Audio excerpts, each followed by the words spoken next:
Bonjour, ici David. Dans cette vidéo, je vais partager avec vous l'erreur fatale, l'erreur numéro 1 que font la plupart des professionnels de l'accompagnement qui ont une offre d'accompagnement à haute valeur ajoutée, une offre à étiquette, haut de gamme, peu importe comment vous en parlez, mais l'objectif c'est d'avoir une offre qui apporte une haute transformation. Et pour toutes les personnes qui n'ont pas encore de clients et qui souhaitent obtenir leur premier client, je vois systématiquement dans 90% des cas une erreur partagée par la plupart des gens et qui les empêche d'obtenir justement ces premiers clients et qui les laisse dans le doute, dans le brouillard et dans la frustration d'avoir l'impression de fournir beaucoup d'efforts pour peu de résultats.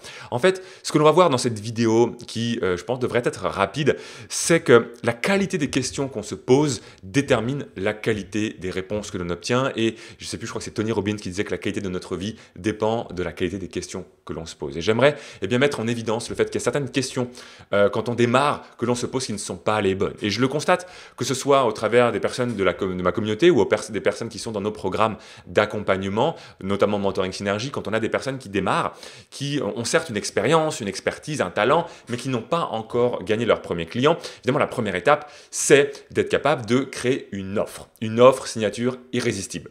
Maintenant, souvent, quand on arrive à un moment donné qu'ils souhaitent avoir du feedback autour de cette offre, la question première qu'ils posent à nous ou alors à d'autres membres de la communauté, c'est « Est-ce que mon offre est bonne? Que penses-tu de mon offre? Est-ce que je peux avoir ton avis sur mon offre ?» Et ces questions, en fait, ne sont pas, à mon sens, des questions qui permettent d'obtenir les bonnes réponses.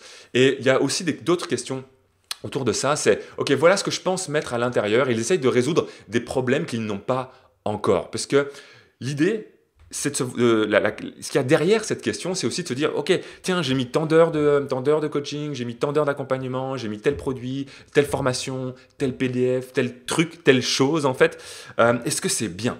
Et en fait, quelque part, moi, quand on me demande qu'est-ce que j'en pense, est-ce que c'est bien, j'en sais rien, à vrai dire. Parce que mon avis sur la question importe peu. Le seul avis qui compte, c'est l'avis du marché. Et la seule bonne question et la seule bonne information qu'on devrait avoir, c'est est-ce que j'ai déjà 10 clients ou pas? Et tant qu'on n'a pas nos 10 premiers clients, la seule obsession que l'on devrait avoir et la seule question qu'on devrait se poser, c'est comment je crée une offre tellement bonne que mes prospects se sentiraient idiots de ne pas l'accepter. Dans le livre 100 Million Offers de Alex Hormozy, c'est ce qu'il explique, c'est le déclic qu'il a eu il y a de nombreuses années avec un mentor business qu'il a eu à l'époque. Il lui a dit en fait, c'est très simple, si tu veux être capable de vendre sans avoir de compétences de persuasion, si tu veux être capable d'obtenir des clients sans avoir à vendre et sans avoir à être bon en vente ni bon en marketing, c'est ultra simple.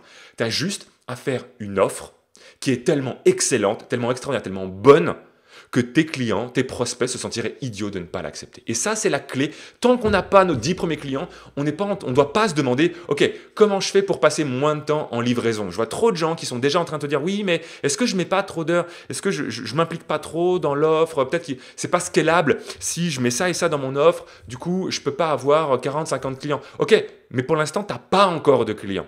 Pour l'instant, tu démarres. Pour l'instant, tu te lances. Donc, là, tu es en train d'essayer de résoudre un problème de livraison, alors que ton problème actuel, ce n'est pas un problème de livraison.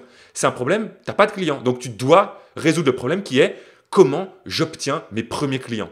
Et donc, forcément, on ne doit pas se poser les mêmes questions quand on cherche à résoudre le problème. Je passe trop de temps, je suis débordé, je ne vois plus le jour parce que j'ai des clients qui me prennent trop de temps.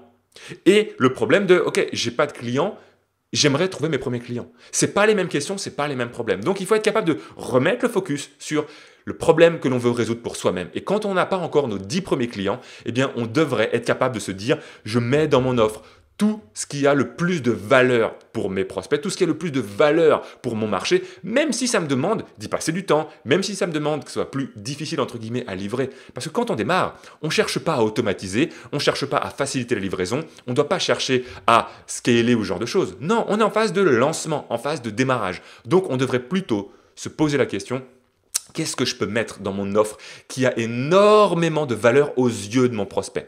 Et toutes les questions qu'on doit se poser, c'est qu'est-ce que je peux mettre dans mon offre? Et qu'est-ce que je peux dire, qu'est-ce que je peux montrer au travers de mon offre qui permet à mes prospects de voir à quel point le résultat qu'ils vont obtenir a de la valeur pour eux? À quel point est-ce que je peux leur montrer ou mettre dans mon offre des choses qui vont leur prouver que pour eux, ça sera possible pour eux d'atteindre le résultat, que la probabilité perçue dans leur cas particulier à eux est extrêmement élevé. C'est comment est-ce que je fais pour faire en sorte que mon prospect perçoive que lui aussi, grâce à mon offre, va réussir à atteindre le résultat au minimum à 8, 9 ou 10 sur 10.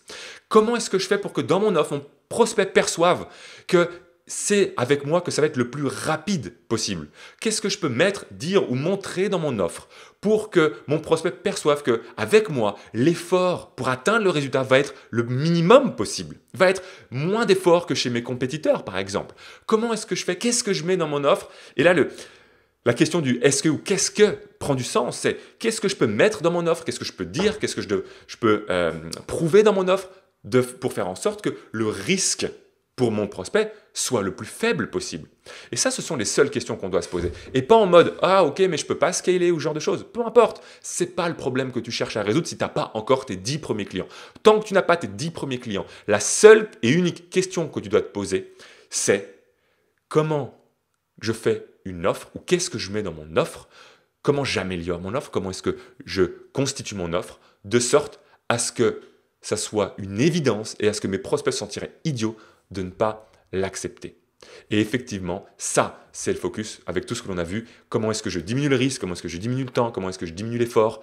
Comment est-ce que j'augmente la probabilité perçue pour mes prospects d'atteindre le résultat qu'ils désirent grâce à mon offre? Comment j'augmente la désirabilité également de la promesse que je peux faire à mon prospect? Et si on doit relever les manches pour ces 10 premiers clients et vraiment proposer des choses où on doit passer du temps, on doit vraiment être avec eux, et qu'on se retrouve effectivement peut-être dans un mois ou dans 2 mois, là oui, surbooké, en mode waouh, mais là j'ai 10 clients, je livre à fond et franchement, je pourrais peut-être presque pas prendre plus de clients ou je me sens vraiment challengé, je tire sur la corde. Là, c'est le moment de se poser les nouvelles questions pour résoudre un nouveau problème qui n'est pas d'avoir de l'argent, qui n'est pas d'obtenir des clients. Ça y est, on a eu les premiers clients, on a eu de l'argent. Et maintenant qu'on a cet argent-là, on peut effectivement l'investir, on peut l'utiliser pour résoudre le nouveau problème qui est, ok, comment je prends plus de clients? Comment je livre avec peut-être plus d'aisance? Comment je livre en passant un peu moins de temps peut-être pour les prochains clients? Mais au moins, on a la ressource en termes d'argent, on a la ressource en termes de compréhension de notre marché,